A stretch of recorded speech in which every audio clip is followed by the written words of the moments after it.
Welcome to another panel for VirtualHorror Con. I am one of the hosts of the Darker Days Radio, Chris, and I am joined by a plethora of guests to talk about Chronicles of Darkness street level horror. So going through who I can see on my left to right, up and down, I'm going to go with, we've got Dixie Cochran from Onyx Path Publishing. You are currently developing Chronicles of Darkness? I'm the in-house developer for Chronicles of Darkness, so that means I do the project management part of it. I don't usually do the hands-on actual books, Sure. But like if Danielle wants to get paid, she tells me. And speaking of whom, we have Danielle Lauzon, also from Onyx Path Publishing. So your role is more developing the books in a different manner. Yeah, so I'm like boots on the ground developer, I guess you could say. I like do the hiring and getting writing done, and then I send that stuff to Dixie for approval and contracts and editing and all that stuff Dixie handles, but I handle like interacting directly with the writers. And I don't do all the Chronicles of Darkness books. I just do Vampire the Requiem for development, and then one-offs of other lines if people need me to, but for the most part, I'm the Requiem person. Okay, cool. And then we have Steffie de Vaan, also who writes for Onyx Path Publishing and writes for Chronicles of Darkness and a whole other load of things as well. Yeah. I'm also with Onyx Path. I developed a Promethean book, but Promethean is currently in the pitch stage, I suppose, still.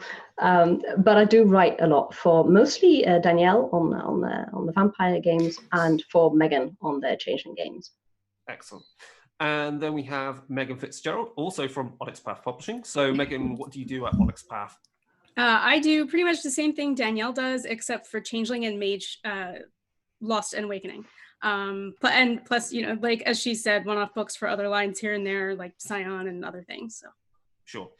Cool. And we are joined by Drew Kuehndorf. Kuehndorf. Yep. Kuehndorf, sorry, yep. From Occultist Anonymous, which is a streamed game of Mage the Awakening. Yep. We serve and live at Megan's call. The power. Dude, hey, PAX Unplugged. I tried to make it happen. I came and it wasn't to be. Oh, next time. Yep. So the topic of this stream is to look into how Chronicles of Darkness across all of the different game lines within that family of games allow us to quite happily explore street level horror. So I think the first one we've got to address is what the hell is street level horror? So whoever wants to jump in with that, I'm really just going to manage this. I don't really have too much to say. If people want to listen to me blather, there's a whole podcast of crap. So I want to listen to everyone else and jump in when there's a quiet moment.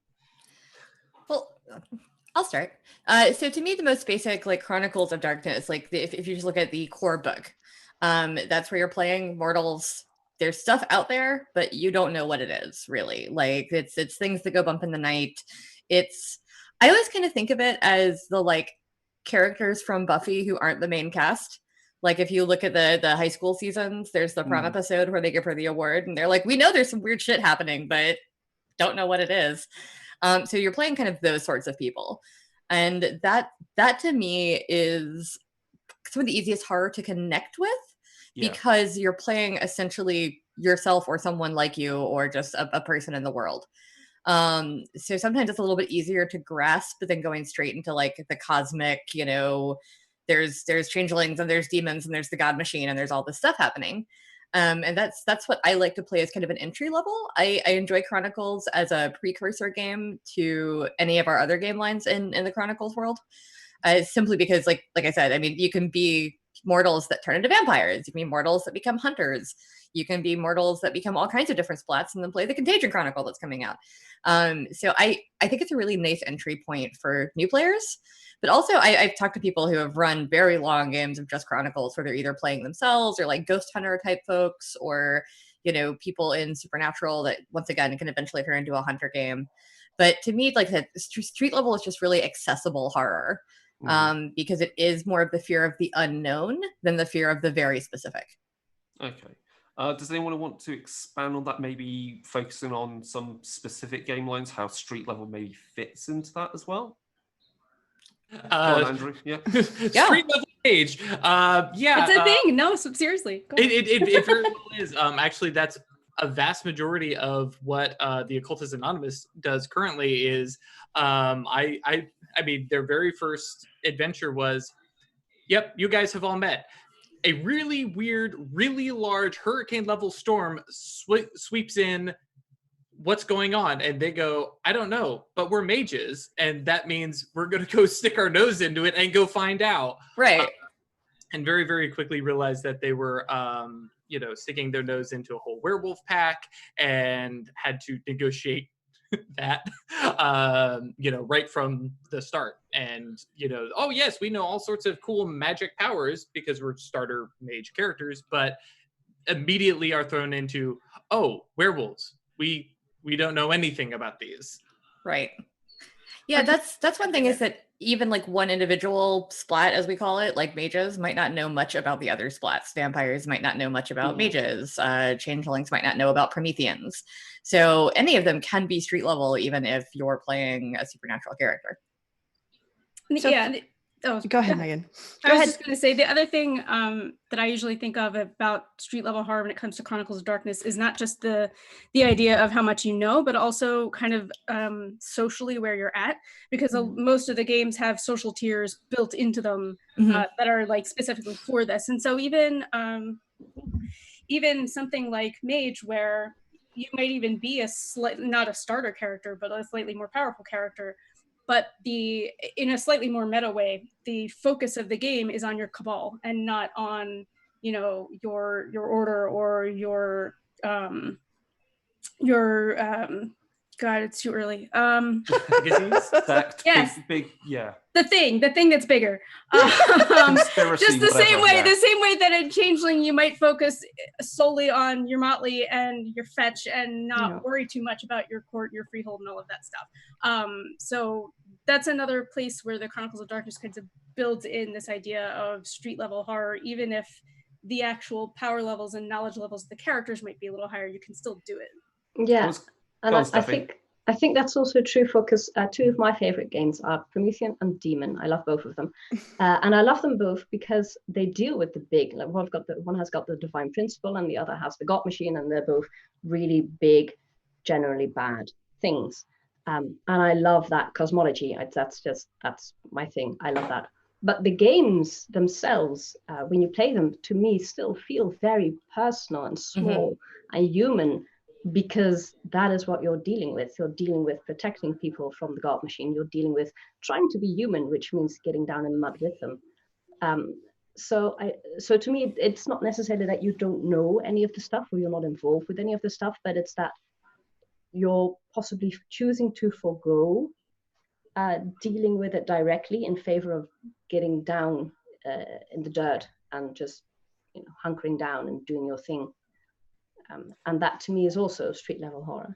Yeah, I would also say, I think from my view of street level horror is that a fair amount of the environment, I would say environment, but I mean the narrative environment of what the players are experiencing is very focused still also on a lot of their mortal experience of friends, family, though a lot of that features a lot more heavily.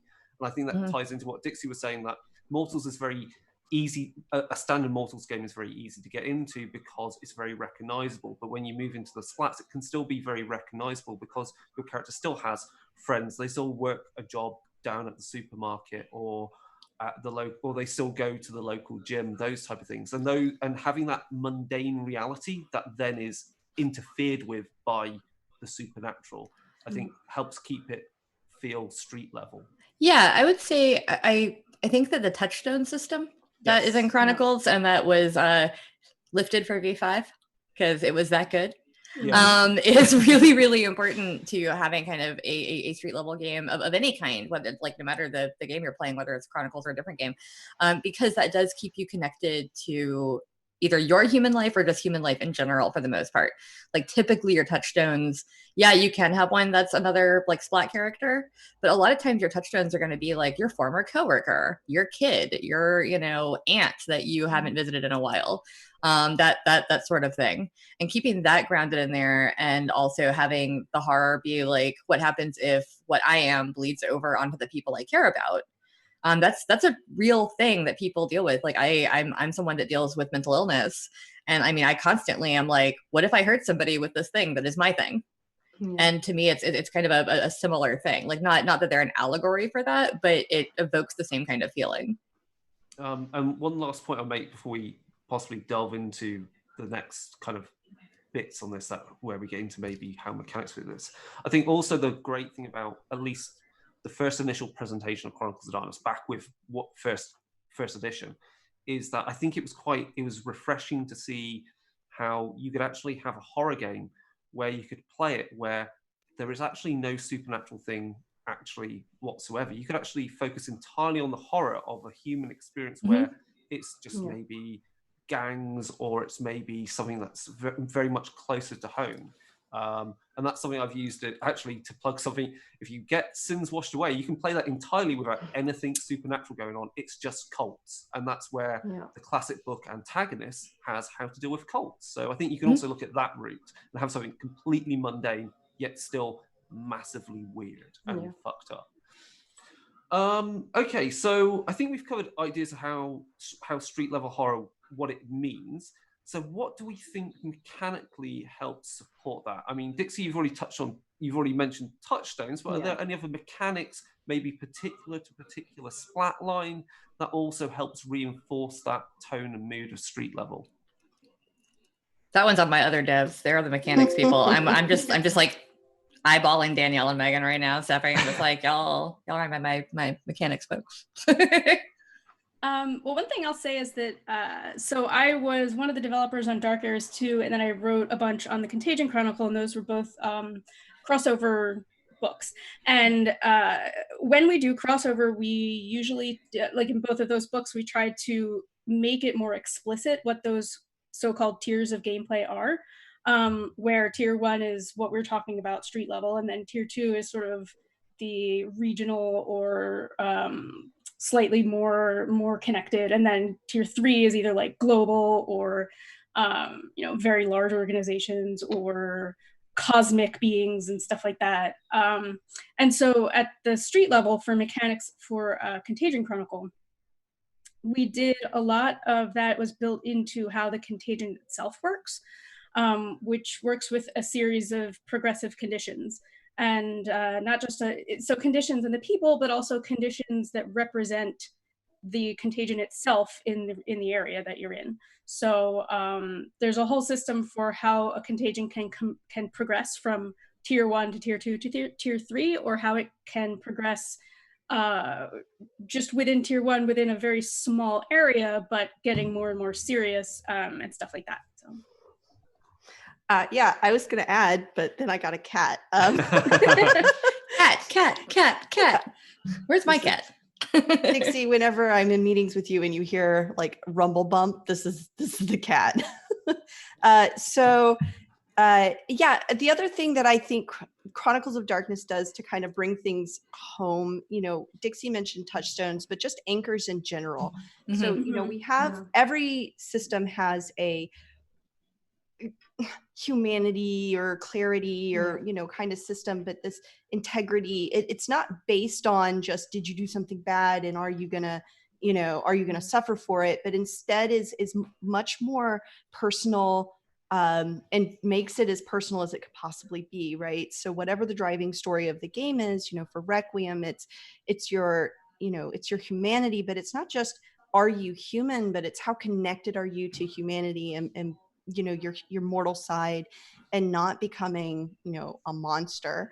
And the anchors that you consider your mask and your dirge are how you act in the world.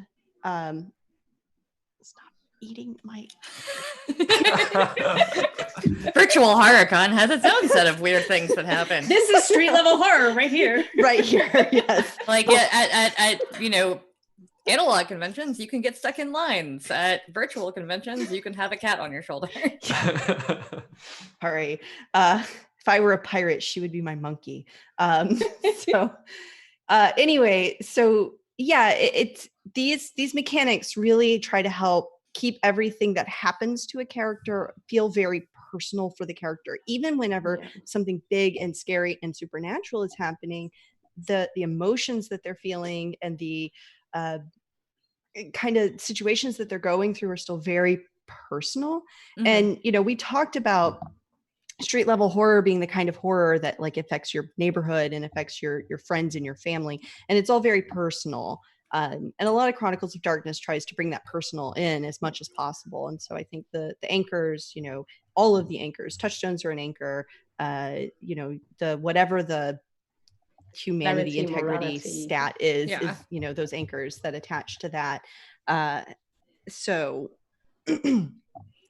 those are the things I think really dig into the mechanics. And then of course merits, like we haven't mentioned that, but a lot of the merits are also very street level, right? Those are not your supernatural abilities. Those are your like know-how.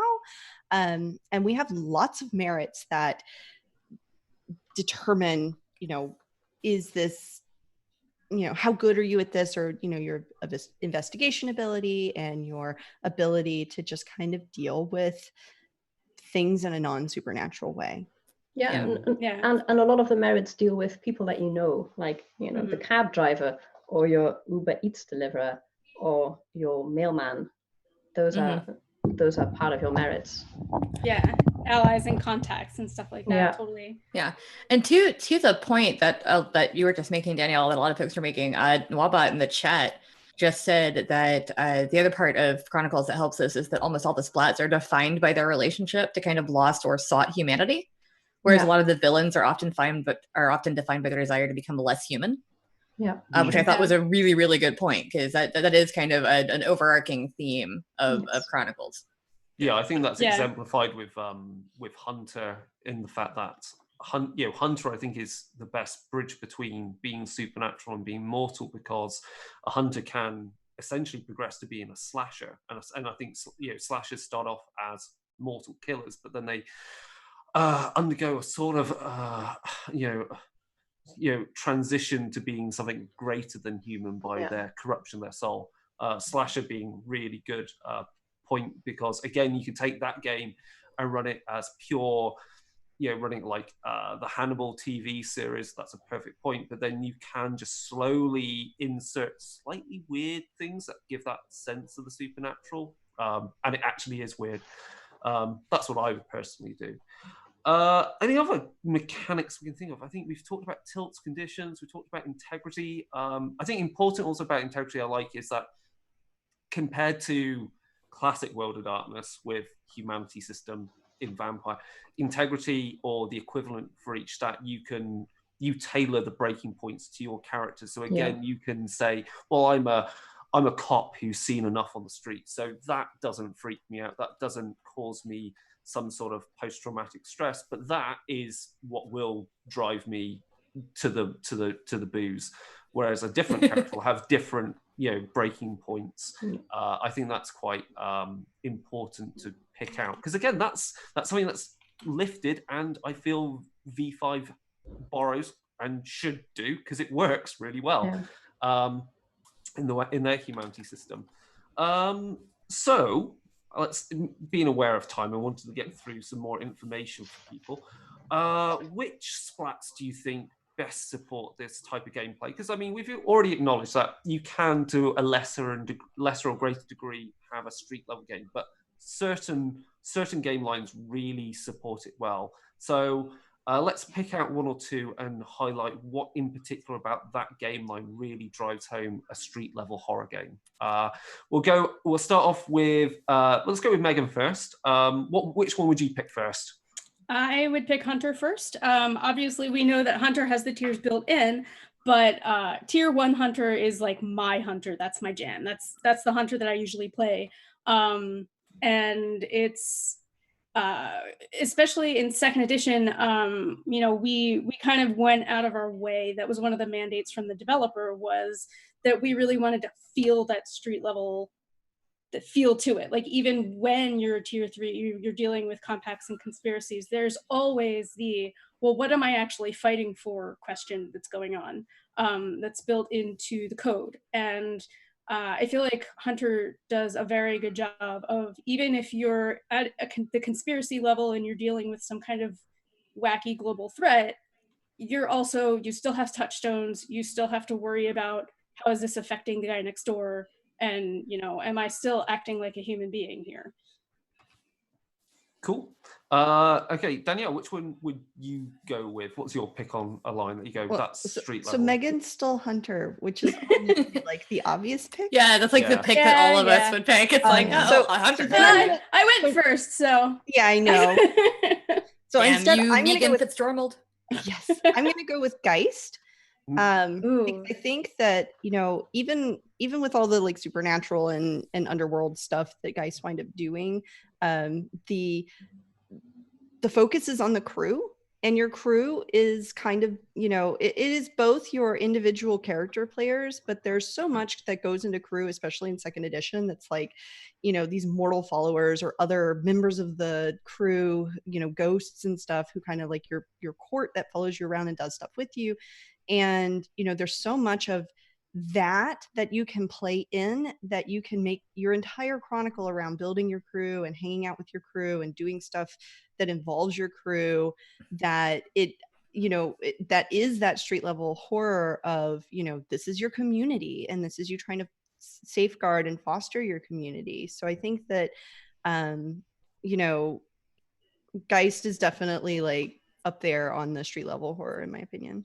Okay, Drew. Mage is an obvious one. Yeah, I was to say the obvious answer is Mage. I'm so glad Bacon didn't say it. I agree with you, though. Go right. on. It's such a great system for me, especially, and it's the thing that got me when I was first reading Mage 3 years ago, and it's Gnosis, which is the big power stat for Mage. It's like, hey, congratulations, you know and understand things about the world that nobody else can, and it's like sitting in a room with a bunch of idiots. Why can't you understand that? And now you're going to take that know-it-all thing, and when you left your apartment, you heard the nice neighbor lady next door talking about the weird occurrences that she's heard, and this thing and that thing, and these things that they don't understand, they can't handle, they don't have the power or knowledge or anything like that to handle it. You do. Do you get involved?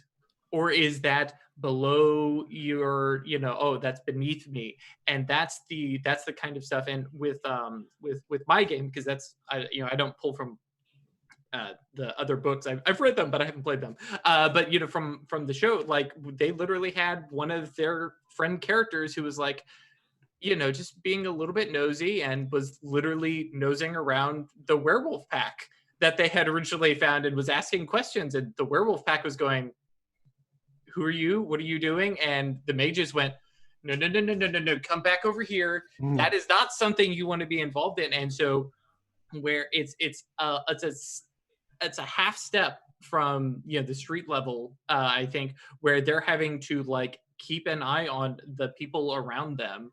And then you get really into the horror and like Dixie mentioned, where, oh no, what have I done to the people around me? Because as you become a more powerful mage, you're doing more stuff in your area and in your territory, your long-term nimbus starts to affect people.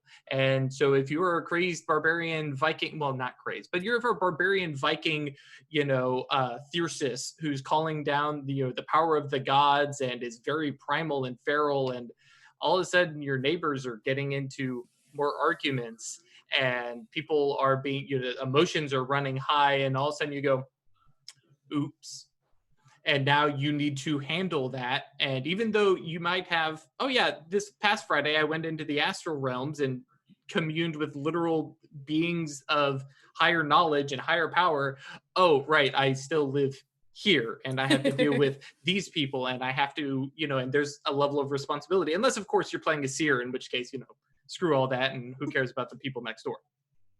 Yeah, I'll add also, I think one thing in Mage which is very street level is, I think, the Free Council, because obviously they're creating magic within the cage of reality created by the X-Arts. And I think that also has echoes back to kind of the things that I kind of like from the old Hollow ones in Mage Ascension. Is they're just making street magic, which is, they're just using what they've got about them. They're not old wizards or even just, the type of like, they're not even Giles and Buffy, who's got like tons of books from somewhere. They're just making up as they go along.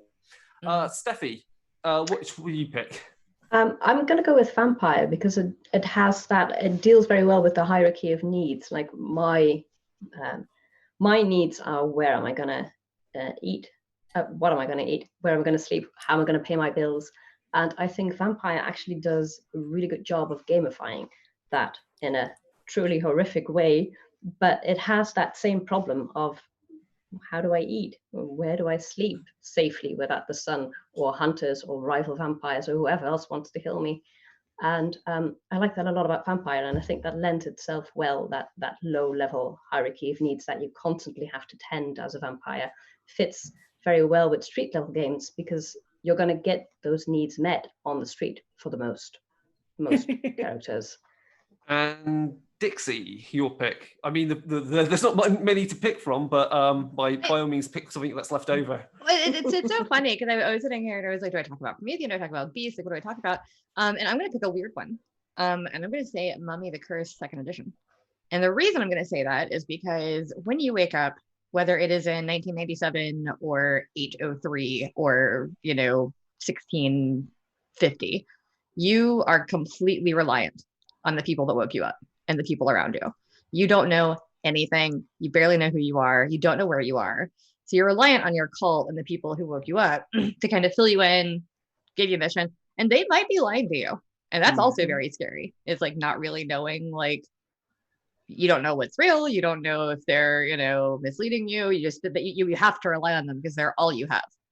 And then as you gain memory, that might break. You might shatter some illusions, and then eventually you're going to go back to sleep and you're going to wake up somewhere else, and it's going to happen all over again. And to me, that's incredibly street level. It's just like, the interesting thing with that is also it's quite a valid play style in Mummy, where everyone is the cultist. So it's you're really removed from that lofty powers that a mummy has. Yeah. You can also play as all the cultists, so maybe you're manipulating your mummy to do something that is unsavory or that you can't do. I'm sure that'll be fine. Maybe it'll never happen. But also you can. It's a valid play style where 2 people are mummies and 3 people are cultists. And so are you working together? Are you working against each other? Do you eventually remember that these cultists betrayed you in a different lifetime? Do you eventually remember that the whole reason that you're trapped like this is because their great-great-grandson screwed you over in the future? Like, there's just so much stuff that can happen in that game that is surprising.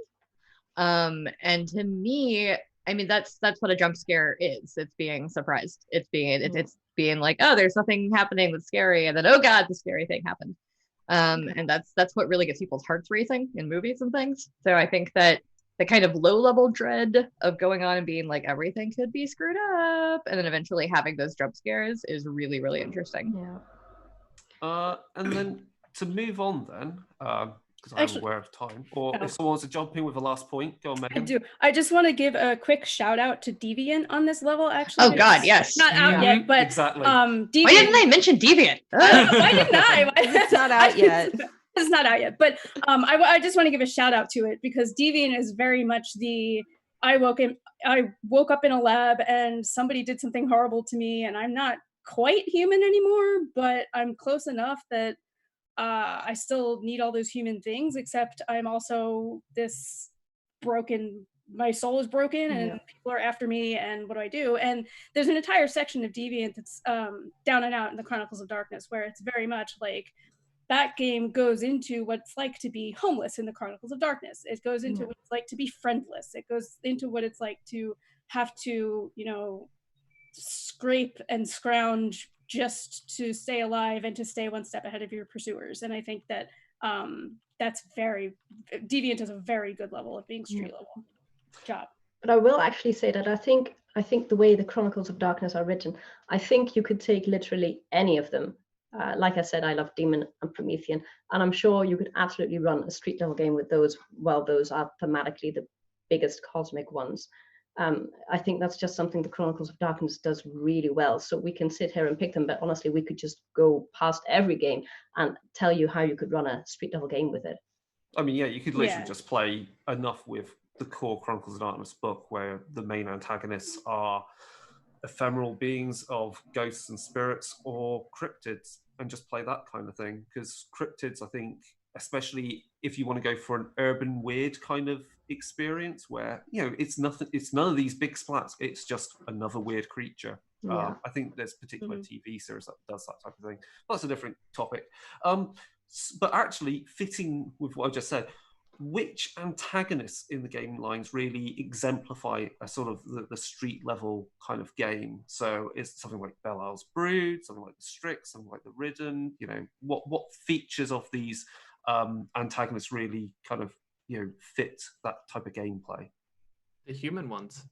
Yes, a good point. Yeah, like all of them, especially like even if you want to talk about Belial's Brood or like, you know, these various vampires, the best thing is to like, oh yeah, so you come across this human, except they're a ghoul and they're doing just slightly odd things and you don't like it and you fight, and that's the thing that drops you into the slippery slope towards a very terrifying antagonist, and you uncover layer after layer and realizing, oh, this is bad, oh, this is bad, oh, this is terrifying. Yeah, I honestly find the heroes from Beast to be kind of scary, because nothing is as scary to me as a zealot full of self-righteous anger. Like that's a real life scary thing. So when people, you know, I mean, granted, Beasts aren't great because none of the splats are great because they're all horror splats, but like those heroes are scary because they are just like so full of rage and zealotry. And I mean, you gotta say slashers too, clearly, because slashers are mildly superhuman serial killers, and serial killers are a real life thing that are terrifying. I think Ridden are quite an interesting one because they're quite. I think even though they're spirits and fit in with both mage and werewolf obviously quite well, I think they represent that kind of like alien sort of body horror where you're slowly being corrupted, and it begins kind of low level. So again, knowing that your neighbor is acting a bit weird, and then as maybe the story progresses, they're growing shards of glass out of their own skin because they're like a glass spirit or some such. I think that's kind of, you know, particularly horrific and strange. I think when you're playing the games, any of the antagonists that are essentially just a corrupted version of the splat you're playing tend to be some of the most terrifying people you come across, because if you're playing like Promethean and you come across a Zeki who is gonna, you know, explode into nuclear radiation around everybody. But on the surface, they look like you and your friends. Like when you first see a lot of these, like really, I mean, that goes back to that betrayal thing I was mentioning earlier with Mummy. Like anything where you think something's okay and then suddenly it's not, tends to be the scariest thing to me. Like you meet an NPC and they seem super normal and they're just a random person. They're great, and then they're not at all, and they're trying to kill you. Yeah, and that's scary. I think Steffie in Demon, there's a really interesting type of antagonist, which is like the rogue kind of like memes, these ideas that don't go away and yet drive people completely mental and do horrible things. Yeah, I don't remember what the name is. I'm terrible at names. I can't for the life of me. I just know they're like living memes. It's been too long. I know. It's been too long since I read that. Obviously, it's time for a new demon book. Yeah, right. But I think also for mage, quite a scary one is the what are they called? It's the profane aura. Megan, we just did a book on this, right? Premier Scalesi, give me something to work with. Yeah, no, we actually the Night Horrors book that just came out was nothing but antagonists that started off just like you. And so like what Dixie was saying, where when the antagonist looks just like you, except except something went terribly wrong. With Mage, oftentimes that antagonist is yourself, because you're fighting your own hubris. You're fighting your own addiction to mystery. You could easily become the Celestis. You could easily become the Tremere, the Banisher. The Banisher. Yeah. Yeah. So I love that about the Mage antagonist for that. And but I want to give a shout out to the Fetch, because I was going to say the Yes. fetch. Yes, Yeah, I was going to say that. specifically because in Changeling, oftentimes, almost always, the first thing people think about are, oh, it's the True Fae. They're so scary. The True Fae are terrifying, and they are. And then in second edition we've got the Huntsman, and everybody's like, oh, the Huntsman is so scary, and they are. But honestly, to me, my favorite Changeling games are always the ones where you have to deal with your Fetch. I was 'Cause literally they going to say argue. that. Yeah. Like being replaced is also scary. Yeah. And also So- Terrifying. coming back, I wrote for the Changeling anthology, I wrote a story about a woman who was taken by the Fae. She comes back and she has killed her Fetch. And the story starts when she's at home with her 2 kids, and she discovers that honestly she's a worse mom than the Fetch was. Mm. And that part of the Fetch is also terrifying, because you're replaced, and what if they're better at being you than you are? That is the existential fear of probably everyone at this panel. Isn't Demon the fiction. reflection of that in some respects as well? Because if you make a new cover, from other people, or steal a cover, someone's identity, the horror of realizing I really shouldn't have done that because I'm really messing up their life. Yeah. And also the constant, like, how much of that is actually you? It's probably not. Well, Yeah. yeah, and I think for Demon, the taking on people's lives as cover is in itself a little like Evil. horrific, just because you as a demon are trying to live and be a person, but you don't really understand how to be a person yet, and so you're mimicking somebody else's life, and it's unnatural to you, but also you're trying to live their life.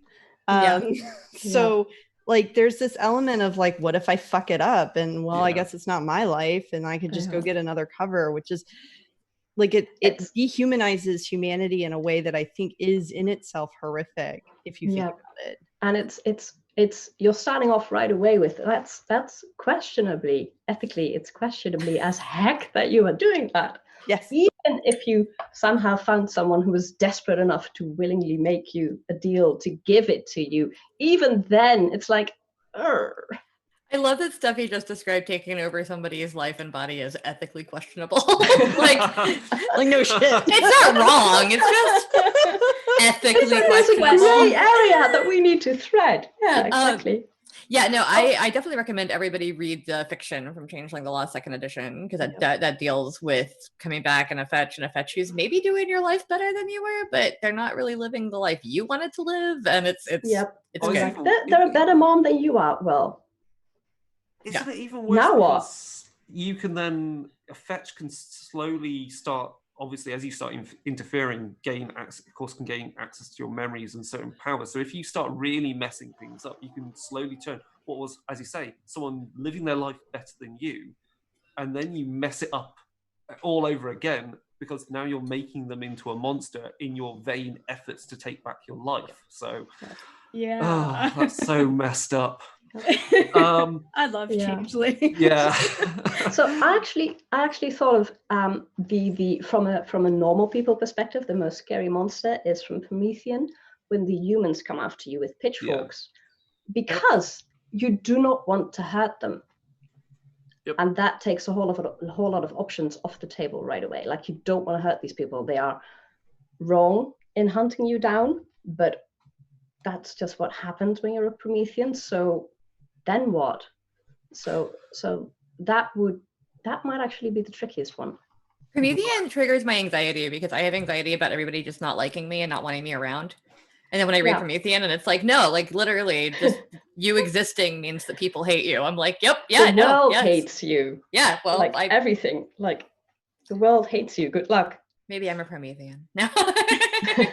So, with an eye on the time, to finish off, I think with street level games, more than any other type of game tier that you're playing, I think you have to be more aware of how dark is too dark, checking in with your players, and consent, lines of veil. So what would you say are the best sort of tools to utilize that you think have helped you in running Chronicles of Darkness when you're doing these street level games, when they could be verged into topics of drug use or abuse and so forth? Like, I mean, the first thing is making sure all the players are on the same page and they want to explore that type of story, I think, is the first thing. But, jump in and I will manage us until the end of the session. So I have some like basic things and then people can add to it or whatever. But I think the very first thing that you should establish is kind of a content for the game itself. So, people use lines and veils at their very first session and say like, hey, write a thing that's a hard line. You don't ever want to see it. Write a thing that's a veil that like you're kind of iffy on and we'll need to check in on. And we compile that list at the very beginning. So we just kind of know some no-go topics. But the problems with lines and veils, and it's not a problem, it's just, it is not as comprehensive as everything needs to be, in the sense that sometimes people don't realize that something is a veil for them or a line for them until it comes up. Yeah. And they just didn't think about it at that initial session. And so, there's definitely some there's some check-in stuff that you can do during a game. So I think you start with like lines and veils, and you have, other things available. There's some, I forget what it's called, but it's like a flower petal, where, there's red, there's green, there's yellow, and it's, kind of, and, depending on what's going on, you can just kind of touch it. And, oh, you touch yellow, so maybe like slow down on that. I'm not so sure. It's kind of a warning. Green is, this is great, but I don't want to have to interrupt you to show you that this is great. But then red is just like, we need to stop. And it's kind of the X card of the table, but then it expands out some like, there's more than just an X card, right? We can always have the ability to just be like, hey, I don't really like this and we need to stop right now. But having the ability to say like, this is great, this is scary, this is horrific, and I love it, is also a great thing to be able to do, because it helps encourage the things you do like. So it doesn't verge into the things you don't like. So I think having those tools available at the beginning, and then having them kind of in the session is important. But I think it helps people, if they know that it's there and available, they're more likely to get kind of more intense than if it wasn't available, right? Because if there was nothing available, people might be afraid this may not stop, or this may go in a place I don't like, and then there's no coming back from it. But when you know that, oh, there is coming back from it, people are more open to exploring like really fucked up stuff. Yeah. I think if you're playing with strangers, things like the consent form that Shanna Germain did is always a good idea. I know that for the V5 game I'm playing in tonight, they sent out a consent form, and like everybody's got stuff that like I personally have told people this, like I don't really love role-playing romance. It's just strange to me. Like that's not what I'm in a role-playing game for. I'm there to like do action, be a hero, solve crimes, like whatever. I'm not there to flirt with people. I could do that in real life. So like I don't like it, and it's weird to me when it happens. Like any romance, like I don't want NPCs to flirt with me. And it's not a hard red thing. If someone does it, and I can kind of be like, that's one thing. But if it's like forced on me, that's weird. And that's not a line a lot of people have. It's like a weird line for me, where I'm just like, it's just not fun for me. Like it doesn't make me angry. It's just really boring. I mean, things like that narratively, if it narratively makes sense, but if you don't want to role play it, you can just address it as it occurs off screen. We get the picture, but it doesn't interest you in the immediate play space. Well, I'm like so fucking awkward too. Like I can barely flirt with people in person. So like if you're trying to make me fake flirt with a fake person, I'm like, I'm just gonna I'm gonna look stupid. I will say that one thing, Justin Achilles is in the chat, and I'm reading the chat because that's what I do. And he was saying that one of the best things you can do in like the Chronicles for street level games is using the kind of big horror to like focus down in on the personal stuff. As opposed to like using the monstrous elements to emphasize the personal focus. So instead of having to have it be like, you know, you're assaulted, you're on drugs, you're this, like using that stuff as allegory for those sorts of things, I think is really great. Because it's not leaning on the shock value of, you know, I mean, we've all heard the stories about people who got into games at conventions or whatever that they did not want to be in after about 5 minutes because of racism, homophobia, sexual assault, etc. And like using the monstrous elements as kind of a different version of that, I think is the better way to do it. Yeah. There's yeah. I mean, and so we actually that's a big note that I always have whenever I start a new Changeling book with the writers is this. Everybody says, oh, well, Changeling is obviously an allegory for trauma and trauma recovery. It is, but it's an allegory for those things behind a safety veil of fantasy and a distinct level of removal. And when that stuff starts to become text rather than subtext, that's where I really come in with the red lines and say, we gotta keep this behind the veil of fantasy here. It is horror, but it's not raw, you know, real lifestyle trauma, because this is Changeling and it's a little bit removed because we want people to be able to experience this stuff in a safe way, and explore those emotions safely. And there's actually, into all the things that Danielle was talking about, I can't remember what it's called either, but the red, yellow, green thing and the X card and the... I just call it stoplight. I don't know if y'all have like a weird name for it. Yeah, I don't remember. We called it something, but all of that stuff is mentioned in the storyteller chapter in Changeling 2nd edition for this reason. So I don't know, you can look and see what we called it there. I don't remember. Yeah, so the main thing that I don't like to see happen with Changeling, which if it's good for you, great, but I don't like it, is when it becomes trauma porn. Like you're not really supposed to spend like multiple sessions playing your Durants. That's weird. Right. I think, you know, if people want to explore that, that's fine for them personally. But in general, the game, whenever we write a Changeling book, it's not from the trauma porn perspective, it's from the recovery perspective, because the point of Changeling is that your trauma is over and now you're moving on with your life. How are you doing that? Right. Isn't also, I mean, this is particular with Changeling and Clarity, but this also definitely applies to Mage. I mean, it's also a huge topic whenever you talk about, when we referring back to the World of Darkness before with Malkavians, and play Malkavians if you want to play the Requiem kind of flavor, is role-playing. You know, you don't want to play the other thing is don't play the fish mouth type thing. You know, I think there's something interesting. It's more interesting to talk about how the supernatural and magic is giving you a view of reality, which to outsiders, as you experience it, looks like you are maybe a bit, you know, you're suffering maybe from delusions, or it looks like it's mental health, rather than trivializing mental health and just going, haha, I'm weird and I've got like a duck that I talk to. I mean, I talk to a duck, but that's to help me program, not for I talked to this guy. Yeah, right. My friend. So, we're running out. Is there anything on that topic? Very, very quick point about role playing mental health within Chronicles of Darkness, because obviously we're playing a setting that is very close to our reality, and so you might have a character that is suffering from that problem, from problems related to that. That's something that I care a lot about, and that's trying to be incredibly sensitive when it comes to issues of mental health. Like I've said on the stream, I'm very open about it. I deal with depression, I deal with anxiety, I deal with ADHD. So I have like the gamut of my brain doesn't like me going on. So I don't need I don't like seeing someone who hasn't experienced that try to play it generally.